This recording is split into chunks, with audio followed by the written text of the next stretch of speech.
ये भूत प्रेत नाम की कोई चीज़ नहीं होती है, बस ये लोगों को उल्लू बना रहे हैं प्रभु। ये जो इधर उधर दौड़ रहे हैं, भाग रहे हैं, चिल्ला रहे हैं और कह रहे हैं कि मैं जिंद हूँ, मैं मरघट का मसान हूँ, मैं काली हूँ, मैं दुर्गा हूँ। ये कुछ नहीं है, सब ये नौटंकी कर रहे हैं और जो भोले भाई लोग इनको देख रहे हैं उनको ये गुमराह कर रहे हैं। नमस्कार दोस्तों, हमें उम्मीद है कि आप सब लोग अच्छे से होंगे और घर पे आपके माता पिता भी अच्छे से होंगे।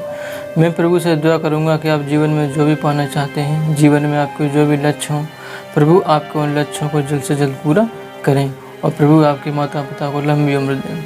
तो चलिए दोस्तों, आज की आपको कहानी सुनाते हैं और हाँ, ध्यान रहे इस कहानी को आप पूरा देखें, समझें, तभी आपको ये कहानी समझ में आएगी। यदि आप बीच में कहानी को छोड़ देंगे, मिस कर देंगे और थोड़ा स्किप कर करके देखोगे तो इस कहानी को आप बिल्कुल से नहीं समझ पाएंगे। तो मैं उम्मीद करूँगा कि आप इस कहानी को पूरा शुरू से लेकर के एंड तक अच्छे से सुनें। दरअसल ये कहानी है एक डॉक्टर की, जो हड्डी का डॉक्टर है, यानी जो लोग टूट फट जाते हैं, जिनकी हड्डियाँ टूट जाती हैं, हाथ पैर टूट जाते हैं, तो ये डॉक्टर उनका इलाज करते हैं। डॉक्टर की दुकान इटावा में एक अच्छी सी दुकान है, तो वहीं पर ये मरीजों का इलाज करते हैं। तो ऐसा ही उनका जीवन यापन चल रहा था। दरअसल जो डॉक्टर हैं उनका नाम विमल है और ये जो विमल जी हैं ये भगवान की आस्था में बहुत विश्वास रखते हैं, भगवान की पूजा अर्चना करते हैं, सुबह दोपहर शाम तीनों टाइम करते हैं, ज़रूरतमंद लोगों की सेवा भी करते हैं, सहायता भी करते हैं। तो वैसे तो ये बहुत मृदुल स्वभाव के हैं, लेकिन इनके अंदर एक बात की खूबी है कि ये भूत प्रेत को नहीं मानते हैं। दरअसल ये डॉक्टर कहते हैं कि ये जो भूत प्रेत हैं ये चिल्लाते हैं, लोग कहीं किसी तरीके से चिल्लाते हैं और ये खेलते हैं, तो ये सब नौटंकी करते हैं, भूत प्रेत नहीं होते हैं। इस दुनिया में अगर कोई है तो वो है भगवान, और भगवान के अलावा इस दुनिया में कोई नहीं है। तो इस तरीके से विमल जी का स्वभाव है। विमल जी बताते हैं कि जो लोग नौटंकी करते हैं, जो लोग चिल्लाते हैं, दरअसल वो हकीकत नहीं चिल्लाते, वो नौटंकी ही करते हैं, चिल्लाते हैं। और जो लोग वास्तव में एक तरीके से अलग तरीके से एक्टिविटी करते हैं, जो नॉर्मल मानव होता है, जो नॉर्मल इंसान होता है, उससे हट कर के कुछ अलग तरीके की जो एक्टिविटी करते हैं, उन लोगों को ज़रूर थोड़ा मेंटली डिस्टर्ब हो जाता है, दिमाग से कुछ थोड़ा लूज हो जाते हैं, तो वो लोग ऐसी हरकत करते हैं। लेकिन भूत प्रेत चुड़ैल नाम की कोई चीज़ नहीं होती है। डॉक्टर के घर के बगल में ही एक व्यक्ति रहते हैं जिनका नाम सुखबीर सिंह है।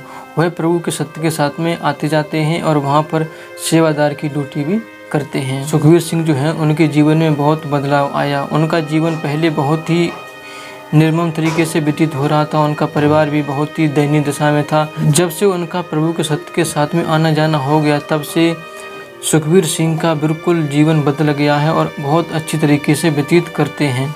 और वो हमेशा लोगों को बताते हैं कि कहते हैं, यदि आप भी प्रभु के सत्य के साथ में जाएंगे, प्रभु के बताए गए वचनों का पालन करेंगे, प्रभु वहाँ पर जो जो वचन सुनाते हैं उन वचनों को आप अच्छी तरीके से सुनोगे, उनकी बताई गई एक एक बात को आप ध्यान से सुनोगे और उनका पालन करोगे, तो जीवन में कभी भी आप दुखी नहीं होगे और आप जीवन में जो भी पाना चाहते हैं वो आपको मिलता चला जाएगा।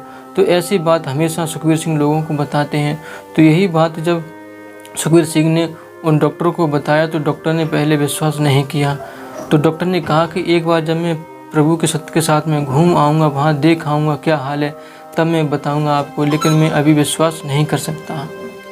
तो थोड़े दिनों बाद जब इटावा में ही प्रभु आए, वहाँ पर सत्य का साथ हुआ, तो एक दिन के लिए डॉक्टर ने भी टाइम निकाला और प्रभु के सत्य के साथ में पहुँच गए। जब वहाँ पर डॉक्टर ने प्रभु का सत्य का साथ सुना, प्रभु के वचनों को ध्यान से सुना, उनकी बताई गई एक एक बात को सुना, लेकिन उसी दरमियान में वहाँ पर कुछ लोग भी जो नहीं होते हैं, आप अगर सत्य के साथ में जाते होगे तो वहाँ पर आपने देखा होगा कि जिनके ऊपर भूत चुड़ैल होता है ना, तो वो लोग वहाँ पर बहुत तरीके से चिल्लाते हैं, खेलते हैं और अलग तरीके से एक्टिविटी करते हैं। कभी दौड़ कर इधर जाते हैं तो कभी दौड़ कर इधर आते हैं, इस तरीके से हरकत करते हैं।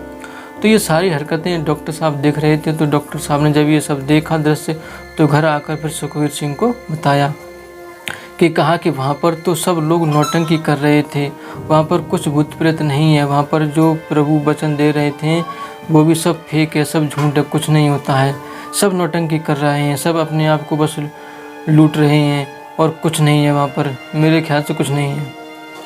तो फिर जो उनका दोस्त था सुखबीर सिंह, उसने कुछ नहीं कहा, क्योंकि सुखबीर सिंह को तो पता है कि उसके जीवन पहले कैसा था, आप सत्य के साथ में आने से, प्रभु के बताए गए वचनों पर चलने से कैसा व्यतीत चल रहा है। सुखवीर ने कुछ नहीं कहा और फिर धीरे धीरे समय और बीतता चला गया। थोड़े दिनों बाद जब डॉक्टर साहब की पत्नी बीमार पड़ी, एक बार बीमार पड़ी, कुछ दिनों बाद फिर दोबारा से बीमार पड़ गई और कुछ दिनों बाद फिर तीसरी बार फिर बीमार पड़ गई। तो डॉक्टर ने लगभग 2 बार तो दवाई दिलवा दी थी, लेकिन तीसरी बार जब दवाई दिलवाई तो कुछ असर नहीं हुआ। धीरे धीरे तबीयत बिगड़ती चली जा रही थी। तो शाम का समय था, तो अचानक से उसकी पत्नी की तबीयत इतनी बिगड़ गई, ज़ोर ज़ोर से हंसती है, कभी तो ज़ोर ज़ोर से कभी चिल्लाती है और रोने लगती है और कहता है कि मैं इस महिला को नहीं छोड़ूंगा, मैं अपने साथ ले जाऊंगा, क्योंकि इस महिला ने मेरे घर को उजाड़ दिया है, मेरी ज़िंदगी बर्बाद कर दी है, मैं इसे अपने साथ ले जाऊंगा। जब ये दृश्य डॉक्टर साहब ने देखा तो वही भी हैरान हो गए कि आखिर ये सब कैसे हो सकता है।